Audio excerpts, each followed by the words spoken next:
Okay, let's go ahead and get started. Do feel free to go ahead and introduce yourself in the chat while I'm talking here. So this is Southwest Missouri SCORE's Tuesdays at 2 webinar series. Our webinar today is 12 questions to build better employee engagement. We have with us Mike Tobin, CEO of True Strengths Council, and I'll introduce Mike in just a moment. And let me turn on that Zoom transcript that someone requested. Apologies. Okay. Oopsies. All right. My name is Katie Pattison. I am the workshop chair with Southwest Missouri SCORE. Today, we're not able to hear your voices, so if you have questions or comments, please throw those in the chat, and Mike's happy to answer them throughout and also at the end.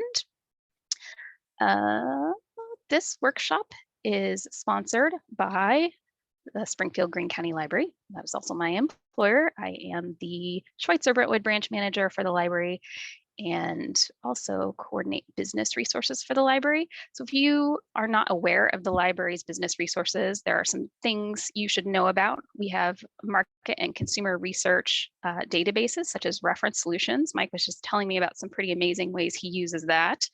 We have meeting and co-working spaces. We have a maker space with a vinyl cutter, a laser engraver, a heat press, and more. Of course, books, audiobooks, newspapers, and magazines in both print and digital formats, and workshops and events like this one for businesses and entrepreneurs. So do check those out if you are here in Springfield. If you don't live in Springfield, your library probably also offers some of these business resources. So it's a great opportunity to get some good resources for your business. So I'd like to tell you a little bit about SCORE before we get started. SCORE is a nationwide nonprofit that's there for you for the life of your business from idea to exit. There are 3 things I want you to know that SCORE can do for you. We offer free business advice and mentoring. We have low or no cost business training, just like this one you're in now. There are also on-demand courses and recorded courses on the SCORE website, and a variety of free business templates and resources on the SCORE website. You can find those at score.org. You can also request a mentor at score.org. These are some of our upcoming workshops here with Southwest Missouri SCORE. Our next Tuesdays at 2 is on April 12th. It's how to create effective marketing emails to grow your customer base with Sarah Reimer. She's the owner of Creative Assets LLC. And then we have another workshop that evening called Retirement Planning for Small Business Owners with Rashad Taylor from Country Financial. That is 7 p.m. at the Library Center on April 12th. You can also attend that virtually if you prefer. And everything SCORE does is made possible through the effort of our volunteers nationwide. We have over 10,000 volunteers serving clients in over 1,500 communities. I think you would enjoy being a SCORE volunteer. So if you have any interest in that, I would love for you to reach out to me via the chat. You can go to our website and sign up to volunteer. Or I believe Bob Headley is on here too. You can chat him directly. He is our chapter chair who can tell you a little bit more about that. It's a great way to get involved in the Springfield, Southwest Missouri business community. And here's our contact information. You can go to score.org/volunteer to volunteer, or see our local chapter website. That's where you can sign up for those workshops we talked about at swmissouri.score.org. All right, now I would like to introduce our presenter, Mike Tobin. Mike is passionate about small business development, and when he says development, he means the life of the person who owns the small business owner. Small business owners come to Mike because they like to connect with other small business owners in a structured, professional, effective format led by a certified professional peer-to-peer moderator, and address some of the challenges that are unique to small business owners. Mike is a Gallup Certified Strengths coach, as well as a Gallup Certified Q12 Engagement champion.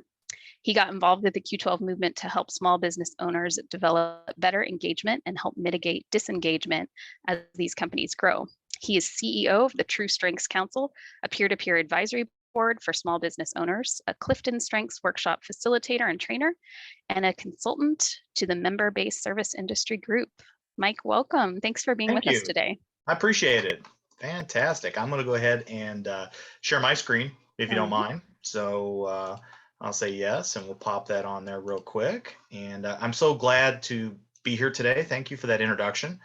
I really love giving back, and this is an opportunity. If I can help anybody today, my hope today is to offer some nuggets or some ideas or some aha moments that a person can come back and use in their businesses. So the titles is "What If Engagement Was Our Legacy?" Right? So you gave us a little bit of an overview of who we are. I develop peer-to-peer advisory groups for small business owners. It's actually a photo of our flagship in the Springfield area. We've got a second one forming in Springfield, as well as some activity in Peoria and St. Louis. And so we love putting small business owners together to get the best out of their businesses. So before I was in business, I've actually been in small business for 30 years. 30 plus years I've been in small business. So I don't have a corporate background. I have a small business background. So I had a retail sign business for about 13 years. And I also ran a very large member-based service organization that we sold for a profit about 4 years ago. We took those profits to form our True Strengths Council. So before I was in small business, this is what I did. So it's a little bit about, that's what I look like when I had hair. And I also, when I'm not doing this, I like to do this kind of stuff. So if you're into that kind of stuff, please reach out to me and we'll go out to Hercules Glades or somewhere cool close that we can do something. I go to Stockton and Table Rock a little bit, but anyway, enough of the fun stuff. We're going to get even more fun now. Today's goal today, we're going to talk a little bit about overview of Gallup engagement, talk about how it's relevant to your small business organization. So that's really my goal, is how do we take this Gallup Q12, which basically is 12 questions that companies can ask their employees to measure engagement, right? And it's a survey that Gallup puts together for companies that generally have 25 to 30 employees or more. Is really designed for companies that have about 100 people or more. I wanted to take that information and use it in a small business, make it our legacy, make our small business something that we can build engagement from the beginning, right? Talk about how it's relevant to your small business or organization, and how to take an engagement and apply it using a map.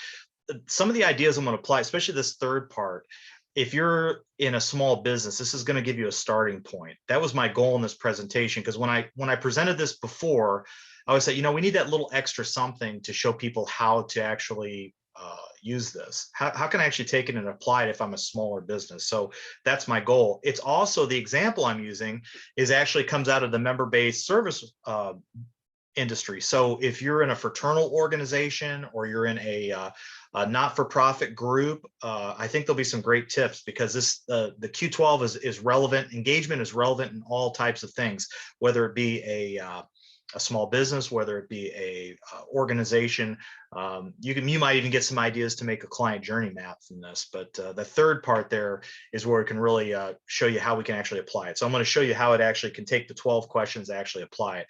That QR code's with my LinkedIn profile. I'd love to connect. If we're not already connected on LinkedIn, I'd love to connect with you on LinkedIn or other places. So that's a little bit about what our goals are today. So why is engagement so important? Now, if I was doing a live seminar, I'd ask people, why is engagement important? And I would get different answers. When I did the E3 conference last year, this was one of the slides, and I asked people in the crowd, I said, why is it important? And I got answers like employees stay around longer, happier employees, better results. If you keep the people you got, you don't have to worry about hiring new people because you're retaining the people you have already. A lot of times people don't look at that. So you'll get answers like that when I go live. I think these are all very important things. This book came out from Gallup right before COVID hit, which I found it was really interesting. I've been seeing this myself, and I bet you have too, out in the world for a long time. The new employee, I guess, really in a sense, what it was about is the biggest difference in companies don't necessarily come from the C-suite level. It comes from your mid-level managers. That was the point that Gallup was trying to make with this book. And so they started to talk to mid-level managers and people that work for mid-level managers. And what they found was the newer employees were looking for things like purpose. They were looking for things like development. The word coach is incorporated instead of boss, right?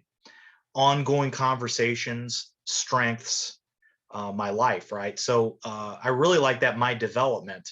Instead of satisfaction, what's changed is people are looking to be developed. So keep all these attributes in mind as we talk about Gallup Q12, because these are all really relevant to, it's not just employees, it's organizations. I've seen this in organizations, fraternal organizations, all kinds of different not-for-profit organizations. It's all relevant because it's people. Okay. It's people. So engaged employees, they work with passion, perform at high levels, drive innovation. There's a lot of cool things that happens with engaged employees. Satisfied employees, they're satisfied, right? These aren't your employees that are totally disengaged. We'll talk about that in a minute. These are just satisfied employees. These are the majority of the people out there. May or may not be productive. You know, they put their time in, but not necessarily their energy. They're waiting and seeing versus being creative and innovative. They're not really they're just there, right? That's a satisfied employee. Versus engaged, we can all agree that an engaged employee is much better, right? Engaged employees, they're excited about their work. They're 100% psychologically in this thing, right? They know the scopes of their jobs, more productive, more efficient. Believe it or not, engaged employees are actually safer. It's safer to have engaged employees, okay?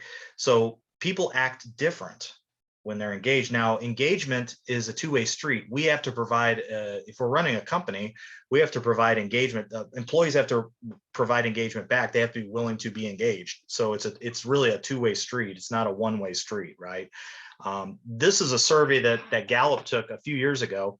I think this is last year's, because I believe I did the E3 conference last year. I got bad news for you. The engaged number has actually gone down. This isn't the most recent. This is the 2020 numbers, right? Engage what these Gallup Q12 surveys go out. They ask the 12 questions, and it's a scale 1 through 5. 5 means highly engaged. 1 means not applicable, right? Only 36% of people in 2020 consider themselves fully engaged in the whole workplace, right? So 50% of the people are not engaged, and 14% are actively disengaged. So you got 64% of people in America that are either not engaged or actively disengaged, which is a real shame, right?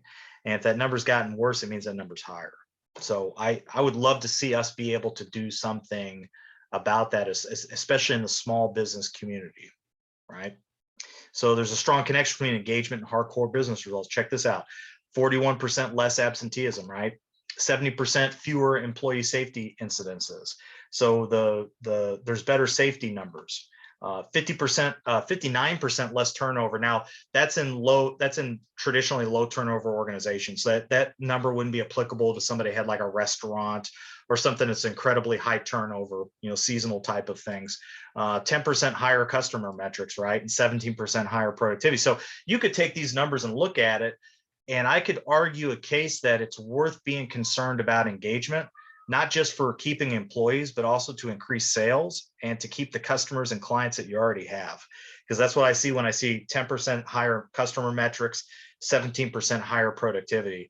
I see higher profitability. And I'm thinking that most of the people that are listening to this are probably in the small business world in most cases. And that affects the small business owner very quickly, very directly. Okay, so good questions might be, what would happen if we could transform our work environment? If it is low engagement now, it's going to take some time. It's a journey. Having engaged employees is a journey. It takes some time to actually turn it around. If it is low engagement, what 3 words would describe a thriving workplace? I make you a bet if I was to open it up, and we won't do it today because it'd be too hard with the Zoom thing, but I would say something like, we're probably gonna hear things like fun, exciting, want to be there, feel welcome, feel like, all these different ideas, right? That's what it feels like when it's in a thriving workplace. You can tell.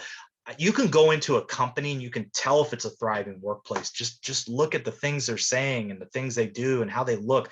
I can look at their body language. I'm gonna be real. I can feel it. I bet you can feel it when you're in an engaged place. And if it's disengaged, I bet you can feel that too. You can literally feel it almost, right? So what I want to talk about, I want to kind of segue now. We talked a little bit about the stats and why it's important, and that's great. What I'd like to do is I'd like to dig in a little bit and talk a little bit about leadership, and I'll talk a little bit about management. You've probably heard this before, that leadership is about the people, management is about the processes, and you need both. They got to bring them together. So I want to talk a little bit about leadership, and I would love if I wish we were live, and I wish we had like maybe 30 people in the room, because I'd ask them, who's the best leader that you've ever followed? I want you to think about that for a minute. Matter of fact, look at this cloud for a moment and think about this. Who's the best leader you've ever followed? It could have been a mentor. It could have been somebody when you were younger. It could have been somebody at your church. Could have been somebody at your first job. It could have been somebody that, gosh, I mean, I had a guy when I was younger. I was 19. I had a gentleman mentor me when I was in the military, and he had a big influence on my life. I wish I could still hang out with him today. Great person, right? Think about that best leader that you ever experienced, right? And I hope that in your life you had somebody that was a best leader, right? And I hope that you want to be a best leader. I would love to leave a legacy of good things for people, right? Think about that best leader, right? And now get that in your mind, right? Because Gallup studied leadership. Strengths-based leadership is a great book. Surveyed 10,000 followers. And Gallup Q12, you can see all the stats for the Q12. It's over 35 million people have been surveyed. So you know the stats are fairly accurate with Gallup. That's what I love about it. But that best leader, thinking about that best leader, Gallup studied that best leader. Matter of fact, I would say this, and I haven't heard this directly from Gallup, but I think the hypothesis was that best leaders have certain talents, because if you've ever seen Clifton Strengths or Strength Finders is what it was called before, you know, there's 34 different talents that people have. What Gallup has is an assessment. We use it in all of our councils. Everybody that joins a council gets a full 34 Clifton Strengths assessment. And you see 1 through 34, all these different, where you rank. My top 5 are things like maximizer, positivity, futuristic. I've got all those in there, right? I think what they were thinking was, if we can figure out our top leaders, what their talents are, imagine the value of the assessment, right? Or imagine the value of what a Clifton Strengths assessment would be in regards to determining leadership, upper leadership, you know, CEO roles, heads of companies. Maybe we could use it for that. And they started to study these top leaders in these top companies, gave them strengths assessments. Here's what they found. None of them had anything in common whatsoever. None of them had anything in common. They had some with high influencing themes, which are kind of go get them type of themes. They had some that had high relationship themes, which are about team, right? Some had high, some of them had high strategic themes, which is about strategic planning and stuff. Some had really high executing themes, which are about getting the processes and executing the systems, right? But they found none of them were the same. So they said, well, let's actually survey, let's actually spend a little bit of time with their followers, and let's see what they look for and see if we can find any patterns. Because what they were looking for are patterns. And they found some patterns. They found something there. They found 4 attributes that all followers are looking for. These would be great to jot down. If you get a chance to get this book, it'd be a great book to get in touch with, right? This is what they found. They found the best leaders had the followers look for, what followers look for in leaders is, number 1, they look for stability. Stability really is about core values. And I'm not saying about the core values like a statement on the wall. I'm talking about people that actually are authentic and live their core values. They're looking for people that have compassion. I think COVID, especially in companies, we had a great opportunity to show compassion. We had also a great opportunity to miss the mark altogether with that, right? So compassion. Third one was hope. And a great quote from the book is if you're not creating hope, chances are nobody else is either, right? So they're looking for people with hope, and then they're looking for people that have trust. And they had a lot of different words that were tied to all 4 of these, but these were the 4 words. Trust was an interesting thing, though. And what I caught something, it seems small at the time, but it's pretty big. And I'm going to share it with you, is what they found was top organizations didn't talk about trust a lot. It was only the non-performing or the disengaged organizations that talked a lot about trust. Most of the other people didn't. It was implied. It was just assumed. Trust was assumed because we had all the other things going on. So great quote is, leadership's intangible, therefore no weapon design can replace it, by our very own Missouri's own General Omar Bradley, right? So stability, compassion, hope, and trust. I could stop there. It's almost like 2 presentations, right? But if your leader doesn't have this, the chances are, if we don't have stability, compassion, hope, and trust in the systems that we build in our small business, chances are nobody else is going to have it either. Okay. Chances are nobody else is going to have it either. So, culture eats strategy for lunch, as Peter Drucker would say. And that's what this is. Good leadership becomes part of culture. It becomes a part of the things we do. It's the things we say. It's the things how we treat people, how we make them feel. Big part of what culture is, right? And there's a lot of other things that involve culture. So going from leadership to manager. So we talked a little bit about leadership. So it starts with us as the small business owner. It starts with us as the leader, and even starts with us as if we're running an organization, right? We see all these incredible results. So how can we measure the engagement? Now, if you're a larger company, what you could do is you could go to Gallup, and you could get a Q12 survey for your everybody in the company, and then you could get those results. You could bring a person in. I've actually been certified in that. I don't really do a lot of that work. If you ever decide to go down that path, I'd love to help you with it. But I don't do a lot of that because most of my work's in small business. I mostly work just with small business owners. But you could do that and measure it. And what's great about it is you could take these 12 questions and you can figure out exactly where the gaps are. That's really what it's designed to do, is figuring out how can we improve our engagement? How can we take this and use it as a gap finder? How can we get some of these incredible results? As a small business owner, though, it's a little harder because a lot of times we're not really qualified for that because everything's anonymous in a Q12 survey. So the idea is how do we build engagement? If we have 5, 6, 10 employees, as we want to scale up, if we build the engagement now, hopefully we can build it as the base as we build this whole thing up. So having a framework or having a measurement, it's a lot easier to execute programs for engagement. But all these programs, especially in smaller businesses, they always start with the business owner. I think that's the most important thing to remember. That's why I open up and I talk a lot about strengths-based leadership first, because if we don't have that, it's going to be really hard to get the other things going.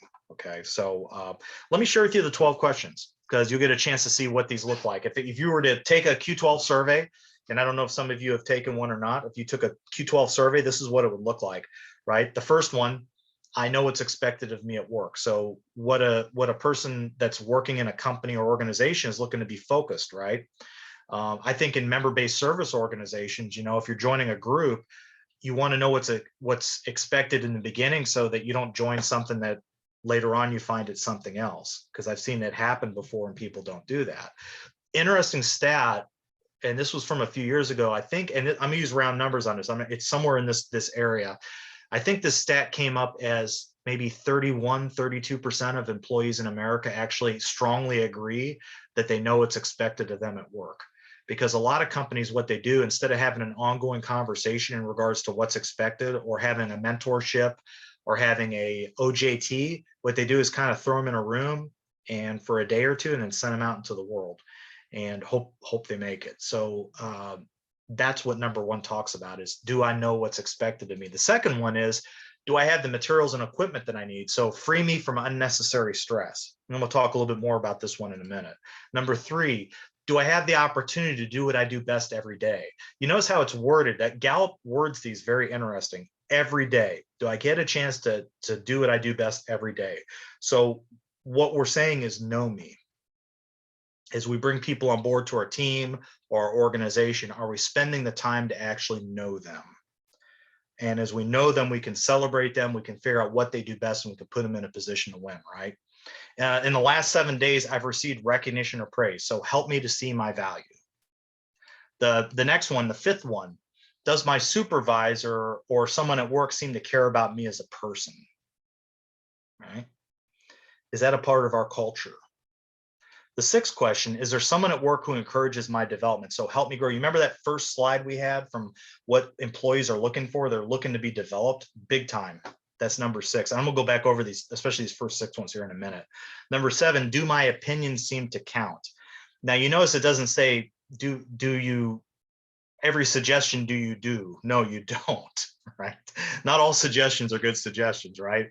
I think I would say that not all my suggestions are good suggestions, right? So, but it's about hearing it out. When I used to work in my member-based service organization, a lot of times by the time a person had gotten to me to call me, they were pretty upset, but whatever, right? And I would talk to them, and a lot of times I would ask them, so, well, what would you like me to do? And it was interesting. 9 times out of 10, you know what they would say? They would say, I really don't want you to do anything because I don't think you can. I just wanted somebody to hear me, right? I just wanted somebody to hear me. So that's what we're talking about. Do my opinions seem to count?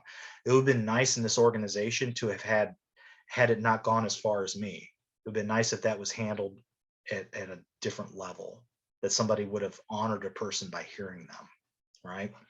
The eighth one, does the mission purpose of my company make me feel like my work is important? So help me see the importance of our mission. This is where David Jarkins was on. If you haven't seen his webinar, it was fantastic. He talks about vision and mission.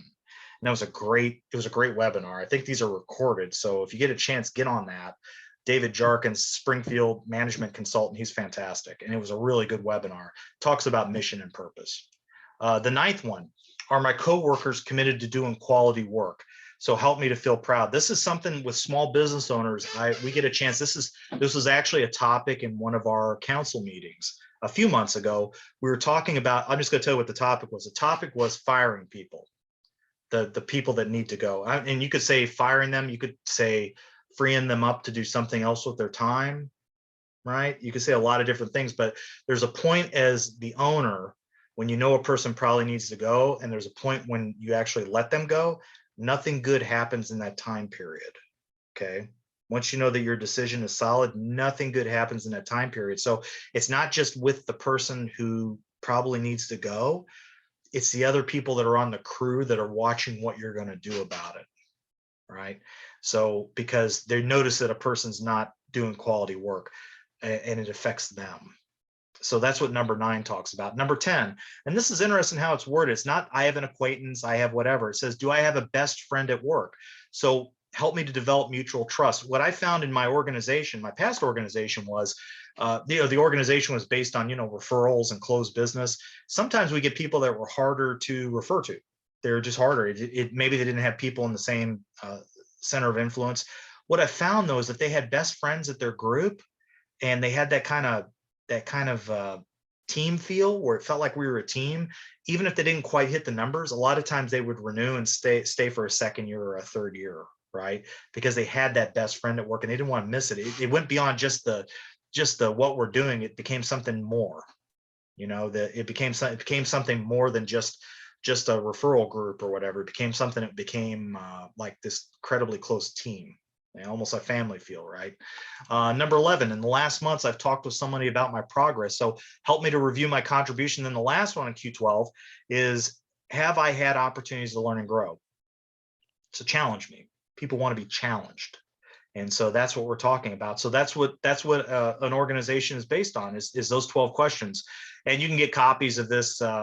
You can get copies of this from Gallup, and I can send you, if you have my LinkedIn profile, if you ever want to see this, I've got like a one sheet, I think, that Gallup provided that I'd be more glad to send to you. But, our business might be growing, and a lot of times smaller businesses, especially under like 15 employees, 12 to 15 employees, a lot of times we focus on growing, and that's a lot of times in a new business or a smaller business, that's the first start. We may be growing, but are we focusing on the first 6 questions? Because those are the ones we really want to focus in on, the 6 questions, right? Because in the first 6 questions, that's our base camp. That's our base camp where we start from. We get into that. That's the basic needs. If we can't get it's like the hierarchy of needs, right? If we can't get the basic needs down, we're going to struggle with all the other stuff, right? And management support. That's where questions 3 through 6 come through. When these 2 camps are clicking, what you find is the camp 2 and camp 3 start to develop.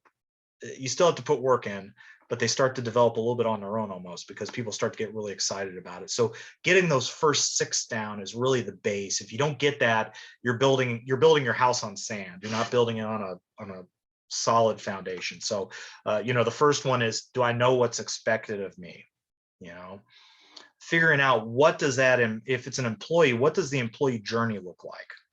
Do we have a journey map? And I'm going to show you what a journey map will look like in just a minute. Do we have a map of what that looks like? It's not just sending somebody in bigger companies, they go to an HR department, they fill out paperwork. A lot of times they go through classrooms and then they send them out, right?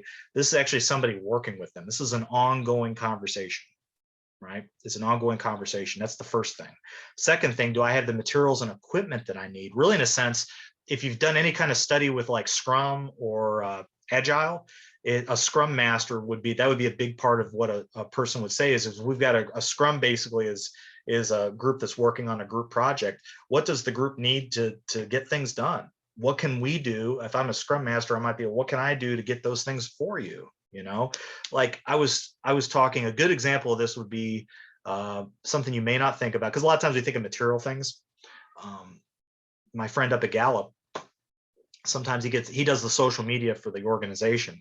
Sometimes he gets locked out of the computer system due to the fact that he's on Facebook, right? Because he has to do that to promote. So they have to bring a guy from IT in, and he has to come in and he has to log in and do stuff, and it's a hassle because he's trying to get work done. That might be an example of what that might look like. You know, it's freeing me from hassle, right? The third thing, do I get a chance to do what I do best every day? So a good question to ask somebody, especially in like an organization, right, is what do you like to do? What are you best at? You know, asking them that. What do you take pride in? I did sneak this photo in. This is, I was very proud of this. I can't believe they let 19-year-olds drive this kind of equipment, but there I am. I had hair back then, right? I still feel that machine. Let's go put it like that. I still feel that machine, but I was so proud. You can see how proud I am by looking at. That's what I'm saying. You can go into a company and see when they're proud of what they do. Do I get a chance to do what I do best every day? The greatest thing I was really good at this too. I actually trained people on it. And I got a chance. The person I was working with let me just do it. So I had like 2.5 months of nonstop cat scraper operations, and I loved it because I was good at it. I got a chance to do it every day. I really got a kick as a 19-year-old. I really got a kick out of this. Really, it made me feel great that I was a part of this kind of a mission. You know what I mean? So do we ask people what they're best at? What do they like to do best? This one's a really good one. Great book, by the way, if you haven't read this, How Full Is Your Bucket? In the last 7 days, I've received recognition or praise. And the bucket idea is when you give people praise, you're putting drops in their bucket. When you give people criticism, it's like taking a ladle out of it. Now, I'm not saying we have to be critical about what we're doing. I get it, but it's all about leadership, right? And the more we can put drops in the bucket and the less ladles we can have, the fuller the bucket is. A really good question to ask somebody on this is, what's the best recognition you've ever received? If you wanted to write that down, that would be a great thing to write down. If you just took this back, just ask people in your organization, what's the best recognition you've ever received? Okay. We'll tell you why in a minute.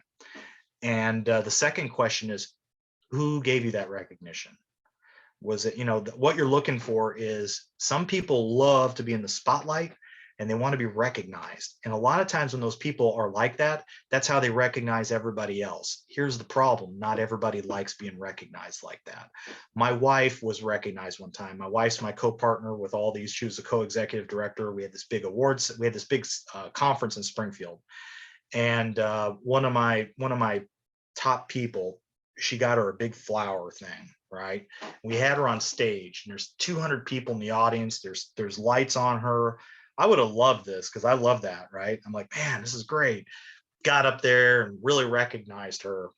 And she said, don't ever do that to me again. Right? I didn't understand it at first. And then I realized something. I said, you know what? That's not how she likes recognition. What would have been better? Some key people in the organization to handwrite a note to tell her how special she was and how they were grateful and how she was appreciated. That would have been that question. If that would have been asked of her, that's what it would have looked like. And so we should have done better on that. And so there's an opportunity here. There's a great opportunity with this, what kind of recognition are we providing on that old school that, I was told one time, your paycheck is your recognition. That doesn't work anymore. Okay. Probably never did, by the way. Number 5, my supervisor or someone at work seems to care about me as a person. So a good question a lot of times is, how are you doing? Just something simple. Telling that you, when you work with somebody, that they actually care about you as a person, going beyond the mission. Are you doing okay? Do we hear things like that in what we're doing in our small business? Are we saying things like that? Or do we have an old school approach that, you work hard and your paycheck is your recognition, right? Listen, I've seen small businesses that have gotten away with this, but what will happen is, once the company gets around 10 to 11 employees and Bob or whoever the boss is goes into the office, the engagement goes down, like the disengagement really dips down. It doesn't come back until a lot of times with organizations still they have like 90 employees, which a lot of them don't ever make it there because you need the employees to get to the 90, right? And so, because what happens is whoever the owner of the company's out there rolling their sleeves up, and even though they don't have hardly any people skills, they're still in there working in the trenches with the other people, and so that builds some cred, and some of that you can get away with some things in regards to engagement, right? But not for too long. Number 6, is there someone in the company who encourages my development? So, good question might be, especially if you're running a company, what am I feeding my people? Am I giving them opportunities? Am I finding out how they like to learn? Do you like books? Do you like audios? Do you like videos? Am I sending them things to feed them? And when I say feed them, you know what I'm talking about. I'm talking about what am I doing to develop them? I think sometimes there's a fear, especially in small business, a limitation thought that if I develop these people, they might leave me and go to a competitor, right? They might. You know what might be worse if you don't feed them? They might stay with you, and that's worse, right? So what are we doing to develop the people we got? That's what the 6th question looks like. So if you take those and you take all those questions, right, and you work on just the first 6, you've got something, right? You could take those 12 questions and add it to what you're working on, but I'm going to go a little further. I'm looking at my watch here. Yeah, it's 2:30. I'm going to go a little further with this, right? Because talent responds best to another human being. So let me show you what this might look like. How can we actually take these ideas, right? And how can we actually execute them? How can we actually put a game plan? That's what I want to share with you today. I'm hoping to give you some ideas. The example I'm going to show you is a real live example. Okay, so it may not be applicable to all people. I thought about just making or all organizations. I thought about creating just a neutral one that I thought, well, why do that? Why not just show you one in action that I've used for years, and I still use it in the member-based service industry. So I'll share that with you. But putting an actual map, something we can actually take and execute these plans, that's what I want to talk about. I want to show you something. I would love to know what's the best experience that you've ever had in a job or an organization. Put that in the comments real quick. Maybe we'll get a couple good comments. Throw it in the chat if you can. Because when I get done with this presentation, Katie may have a time to talk a little bit. So I'd love to know what's the best experience you ever had. This actually was taken about 2 weeks ago in Springfield. And it was an incredible networking group. And this is the original business I was in. It was neat seeing these guys. We formed this group. We had formed this group, gosh, years ago. It was at the old. It's funny because I told them where their chapter was born. I said, "Well, you guys were born at Classics Sports Bar, and in the old Clarion. It's a Petco now, I think, off Glenstone. And you were in the old. You guys, some of you might remember the old Clarion, right? And they had a thing called Classics Sports Bar, and I used to use papers because this is back in the day. I've been doing this a long time, right? And stuff used to stick to the tables, right? And it was neat coming back and visiting them, and the experience was absolutely incredible, not just for me visiting. I brought a visitor with me, and I think he had a great experience as well. But it was great I could tell that it was a great experience for the people in the group. They were having a great, this is how they welcome their new member. They did a ribbon cutting. That has to be the biggest pair of scissors. Don't run with those. These scissors are like this big. And they had a big ribbon cutting, and they took pictures, and they're going to put it on. I saw it on social media, and it's really cool, right? And it makes you feel great if you're a new person in the organization. And I sat there and looked at that, and I said, wouldn't it be great if in our small business or our company, right, that we could find ways of getting a new person really feeling excited about being a part of our organization, and the people that are already as members of the organization, keep them excited about it as well. So I thought this was a great great experience, right? So this Dale Carnegie quote, I've used this for years because I just think it's the greatest. We developed an entire system on just helping people to feel good in member-based service organizations based on how to win friends and influence people. It's no secret. It's one of the greatest books out there about, working with other people, even though I like worms, most people like strawberries and cream, right? Why not use the same common sense when fishing for people, right? You can read the quote there. I'll give you just another second here to read it. I think it's a great quote, and keep that in mind because that's engagement. That's engagement. That's getting people excited and keeping them excited, keeping them excited about this. So I'm going to show you what a journey map looks like. And the secret to a really good journey map is, and when I go to the next slide, I believe the journey map's on there. It's gonna look like it's gonna go, wow, there's a lot of words on there. I took Q12 and I put it next to it. It's not a lot of words, right? You want to keep this simple. Can you keep it on one sheet? The reason I'm giving you these maps, if you've ever most people have sat in a plane before. I don't know if everybody has read the pictogram that they have on getting out of the plane. And I didn't know, if you look at the right, I didn't know that you had to know Kung Fu fighting, right, to sit in the emergency exit. And now I know. I thought that was just really funny, right? The reason I put those up there was keep it simple. What can we do to make it simple? What can we do to explain the journey, the member journey, the employee journey, the client journey? What can we do to make it really simple? It's a simple map that, of course, we're going to have to build more systems on. But this is what it might look like. Okay, now I took the Q12 questions and I put it to the right-hand side. I'm very against like really wordy slides, but for the sake of our training today, and just so you could see this would be a great one to take a screenshot on if you wanted to take a screenshot and take a look at it, because it's got everything you need right there. It's just one sheet. Maybe, boy, that would have been an interesting presentation with simplicity. Just give you one sheet and say, here you go, right? This is what we used for years in our member-based service organization, and I still use it. And I've used it for other things as well. I've taken it on a client journey map. You could take it an employee journey map, right? I'll explain a couple things on it, right? This is the member-based service organization. So you have to get people, you have to have visitors to make it happen. It's the same if you run like a not-for-profit group, you have to have visitors. So you have to have things people can visit. You have to make it easy for people to visit. One of the simple things that a person could do, that first green dot would be, and this isn't employee engagement, this is just running an organization, is have a place that people can register.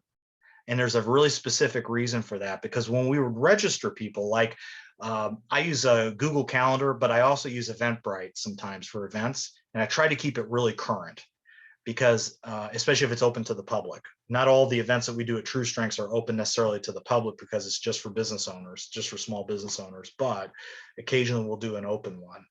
I want that because when we register somebody, I want a list of who's coming. I want to know who's coming. Like if I was running I'll give you an example, like a fraternal organization, like a American Legion, or I name your fraternal organization, right? What a lot of them don't have is they don't have a way to register visitors. They say, well, why is that important?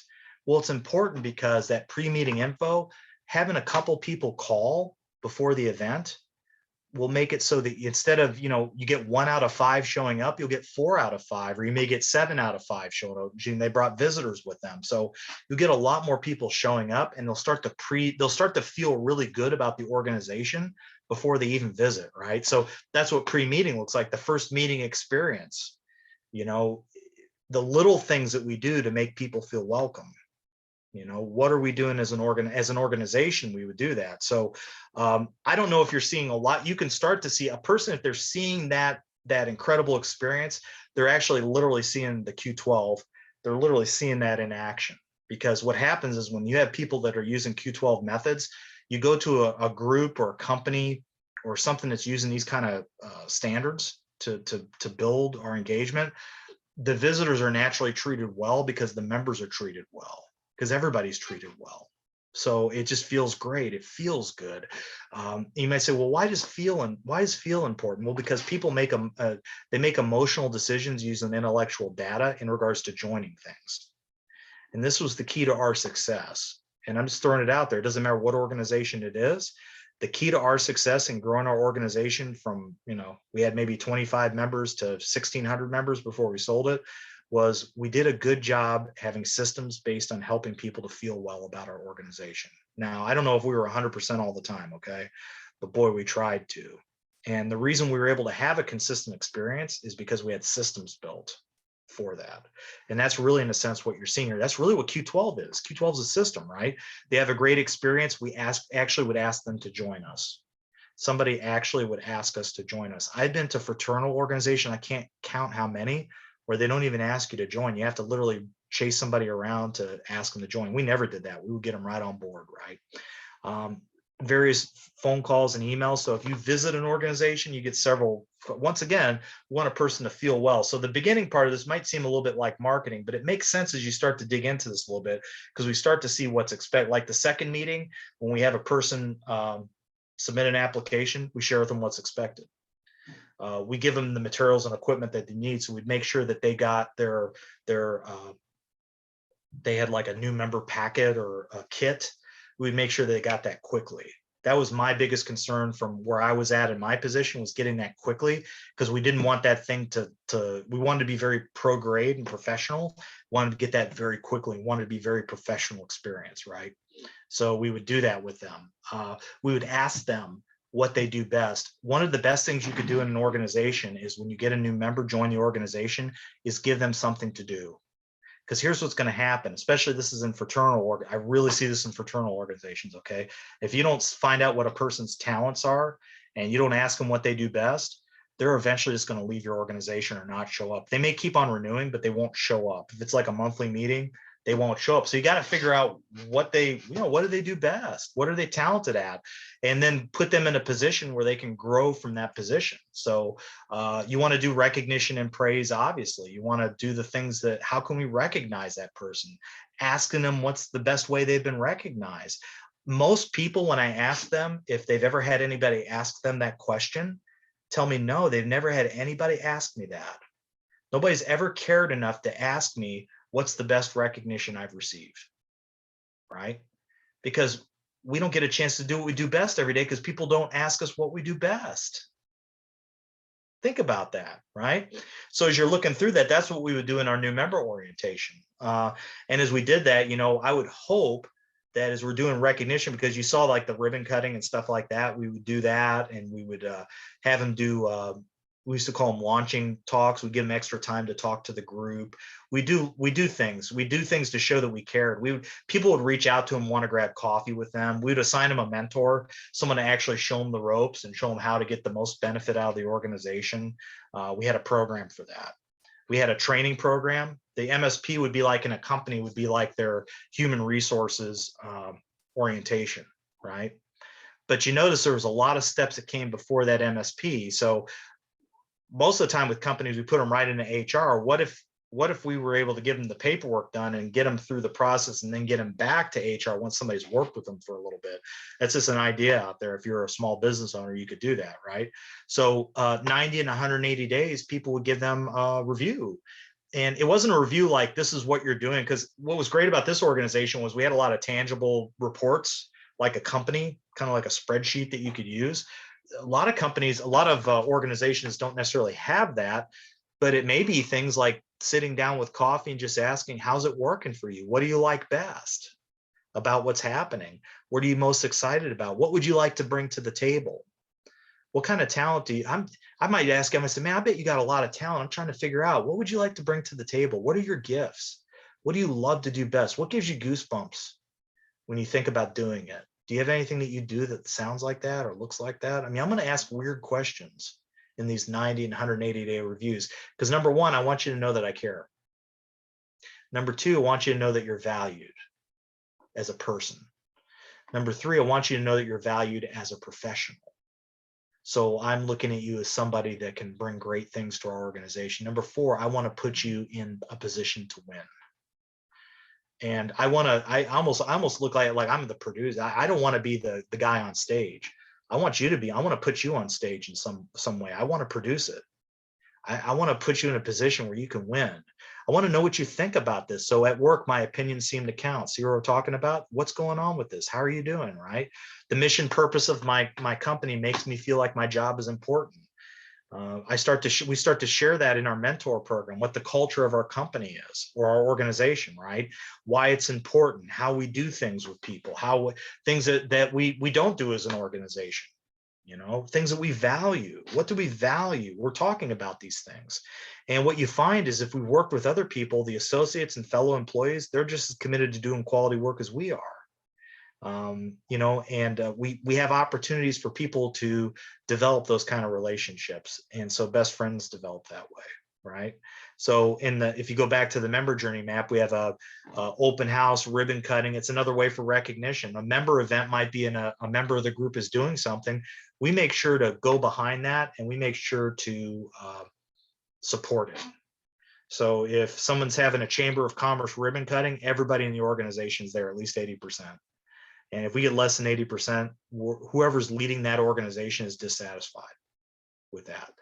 Because once again, we want people to know that we care, and we want people to care about us. So it's how we work as a team, right? A member journey map. Here's what happens. If you don't have a journey map, a lot of this stuff gets missed. And what happens in organizations of people, this is at least my 20 years experience being in the member-based service organization. It's a human trait. It's good and it's bad, I guess. What's bad about it is when people get together, they've been together for a long time, they think that they're doing all these engagement things, and they're really not. They're becoming best friends with each other, but they're not being inclusive with the people that are actually joining the organization. So you have this, it almost seems cliquish. I don't know if you've ever visited something that felt like a clique, and then you don't feel like you're a part of that. Those people eventually leave. It's the same in companies. It's the same in companies, right? Think about that. It's the same in companies. What I'm sharing with you, yeah, my experience is in the member-based service organization. I did this 22 years, man. But it's just as applicable in small businesses. It's just as applicable in whatever organization you're in, right? Last 6 months, someone's talked to me about my progress. I've had the opportunities to grow. So I've had an opportunity. I've been asked to lead in some form, right? Based on my feedback, not based on what they decided for me, but based on my feedback, we've worked together. And now I feel like I'm really a great part of an organization. So what the map does, it helps you to manage systems. Now, if I was working with a group of leaders in a company, right, I might help them to put together a map like this. And I might say, okay, which one exceeds our employee expectations? It doesn't have to be this. This is just the example, right? What part is medium? Sometimes we're doing it, sometimes we're not. It just means maybe we need to have a better system, maybe we need to have a better training, maybe we need to dig into it, maybe it needs to be improved. And in the red is we just don't do it, right? And then you have to ask, why is it not being done? And the best time to plant a walnut tree is 20 years ago. Second best time is now. So how can we get this going now? That's what, when I'm working with groups that are running this, because a lot of them are volunteers, right? So I'll have them get that sheet. I'll have them. And it's funny when you get 3 people and you have them put a green, yellow, and red on different things. Sometimes you get different answers, and that makes for a really great conversation. And there's a lot of growth in that conversation when you get different answers. So that's what it looks like when you put it together. So what I wanted to do is I want to show you what it looks like when it's pieced together. So the journey map, it's a system to create engagement and what we call goosebump moments. There's a great book I just read called All About Them, and it's got some great nuggets in it. One of them was goosebump moments. How do we create goosebump moments for people? He uses it in regards to like clients, but I can tell you something. The same stuff you use with clients or customers, you definitely can use with employees, and you can use with people that are members of your organization, right? People make decisions emotionally and they justify them intellectually. So if we want people to make great emotional decisions, we have to have great systems to back that. And that's really what a journey map does for you. So these are a couple advanced methods. I was sharing with Katie, I like to send people cards with QR codes. The good thing that came out of COVID is the fact that people know how to use QR codes. So the way I feed my people is I like to send them cards with QR codes with cool things. Like this one on the left was it was a Jocko Willenick video about goals. And I thought the people in my group, I thought they'd really enjoy it because it was around January, and people are kind of doing their goals and seeing where it's at, and it was about goals. So the other one was some text I took from a book called The 4-Hour Work Week. It's a really great story about success. I sent this about the same time because I knew people were working on goals. So the stuff I send them is based kind of on what they're working on, but I like to send things like that to people because I love ideas and I like to feed people. Right. And if we're leading an organization, we should be feeding our people all the time. So I guess what I'd ask is, what are you feeding them? If you're running your company, what are you feeding your people? So getting back to this, what this tells me is people want to be fed purpose, development, coach, conversation, strengths, life. Our people want to be fed. So what are we doing to feed them? And are we feeding them junk food or are we feeding them good stuff? right? So today we did an overview of Gallup engagement. I hope you enjoyed that. I hope you got some great ideas today, how it's relevant for a small business and or an organization. And I hope you got some ideas on maybe taking an engagement map. It doesn't have to look just like that. It could look like something totally different, but getting a client engagement map and actually using a map to map out systems. So that's really what I wanted to present to you today. I appreciate everybody taking the time to be here. Katie, I'll give the floor back to you. If you had a couple comments or questions or anything like that, I'll be more than glad to answer them in the couple minutes we've got left. Thank you. Yeah, we do have one question right now, and I'd like to invite everybody to go ahead and add your questions or comments to the chat or the Q&A box so we can pass them over to Mike. So Justin had a question. Hey, Justin. Justin wondered, why does Springfield struggle to find employees? And I actually had kind of a related question.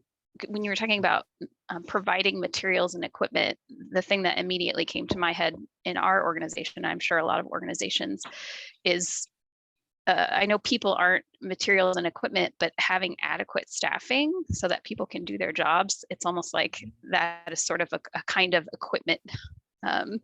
So Yeah. do you have any thoughts on that? Yeah, gosh, I mean, if that's like the $1 million question, isn't it, Justin? I mean, if I had that answer, I mean, that was a big topic in our council last time. I do have a company. I will share. I do have a guy I know that has a contracting company, and he has people almost lining up to wait to work for him. Okay, and the reason he has that is, and the reason he has that is, I know him individually as a leader. Okay, and talking about feeding his people. I mean, he has an incredible culture, but he works night and day on creating this incredible culture because it's all about the people that work for him. And I think there's something to that. And I think people can tell when they see it. Now, it's not I'm not saying that that's your answer. There's so many different variables and there's so many different ways we can go in this conversation. And gosh, we ought to grab coffee just so we could talk about it, because I bet you've got some insights as well. But I would say you've got a better shot at getting them if you got something that's a little bit more attractive. Kind of like that Dale Carnegie quote with the worms versus strawberry and cream. I think you need to provide a little more strawberry and cream out there. It's not always about the paycheck. The money is definitely there, but it's not always about that. Now, you get into fields that are traditionally lower hourly, then it's kind of a different game. But once again, the other guy, we had another person that has more. They're above minimum wage, but not much in that industry. And what he does, it's a high turnover industry. It's a restaurant industry.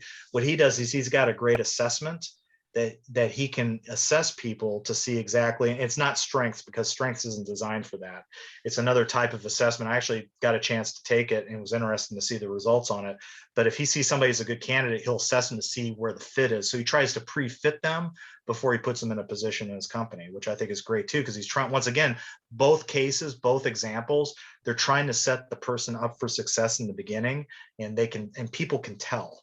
People can tell if you're trying to set them up for success or not. I think that may be more personal opinion on my part. So there's nothing scientific about what I just answered. And so I always put a disclaimer out on that.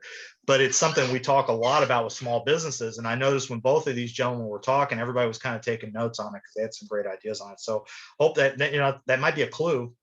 I don't know if it's the answer. It might be a clue, though. Yeah. Thank you.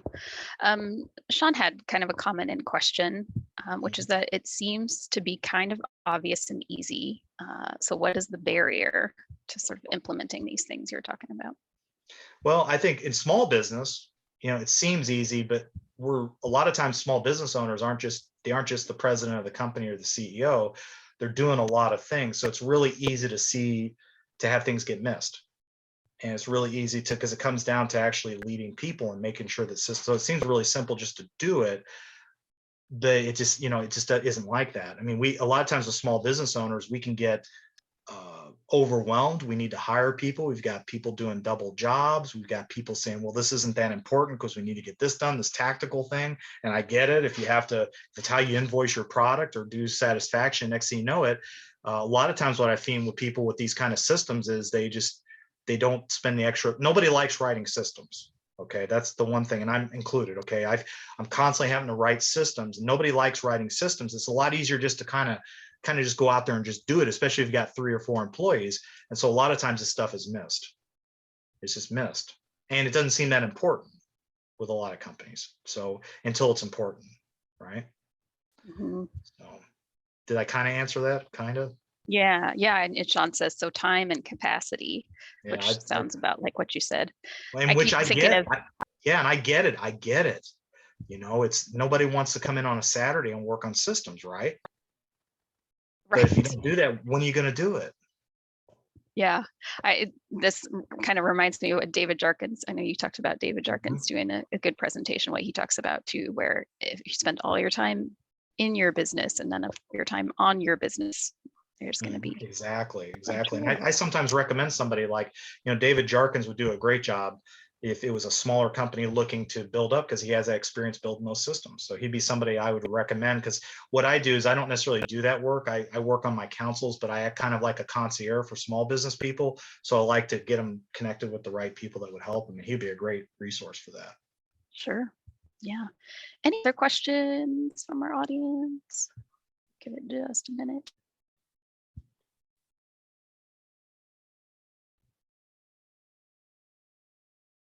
Okay, I don't see anything else. Oh, one more. Sean said, what do you tell companies struggling with this? He's got an example he's gonna Yeah, type give here. me an example. It sounds like he's still typing something, because I don't know what I would tell him.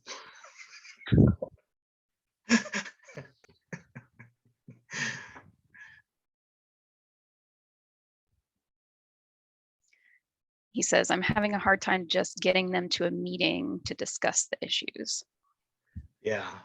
It's, well, it's, yeah, it sounds like it's a meeting. Yeah. It's, you got to get, it might start off, here's something that might help with that. I kind of get what you're saying, right? It might start off by, we had something that didn't work. We had a project that didn't work. I'm not getting too many details on it, but what I realized was, what I need to do is let's say I got 5 or 6 people that need to be a part of this.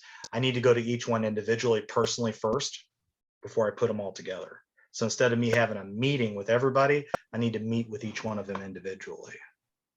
And I need to have that time. I need to mark out that time to have that coffee with them, to make sure, number one, it's they're with me.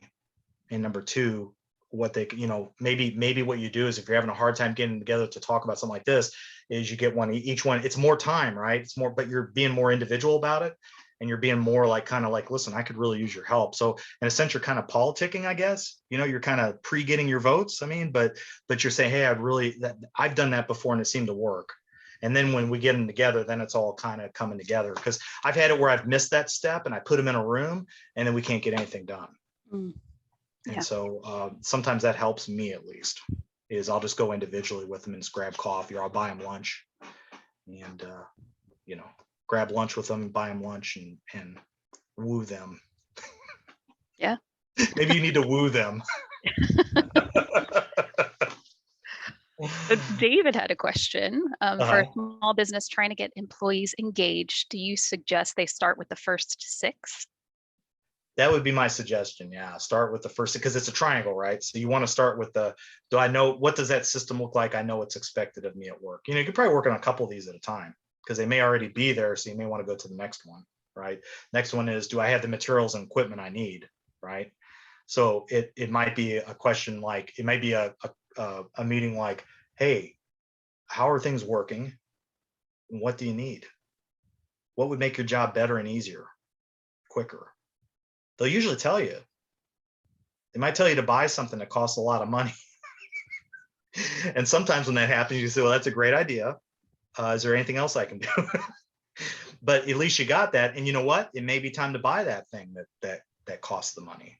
If you want to stay competitive with other companies. Yep.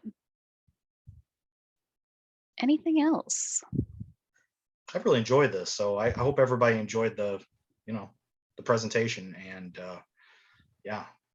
it's been great to be on here and to talk to you guys about this. I love engagement. It's my favorite thing to talk about. And because I've been involved in things that were really poorly done, in my life. And I think most people have. They've been a part of something that they didn't feel included. They didn't feel valued. If you've ever been a part of that, and then you become a part of something where people really value you as you, it makes all the difference in the world. And you just want to get everybody feeling that way. And that's probably why I do what I do and why I love this topic so much, because I've been in both scenarios before. Yeah. So. Well, thank you so much, Mike. We really appreciate you sharing your expertise with our SCORE audience today. Sure. Yeah, so we will see you later. I hope we'll see everybody at our next Tuesdays at 2 on April 12th. All Thank right. Thank you. you.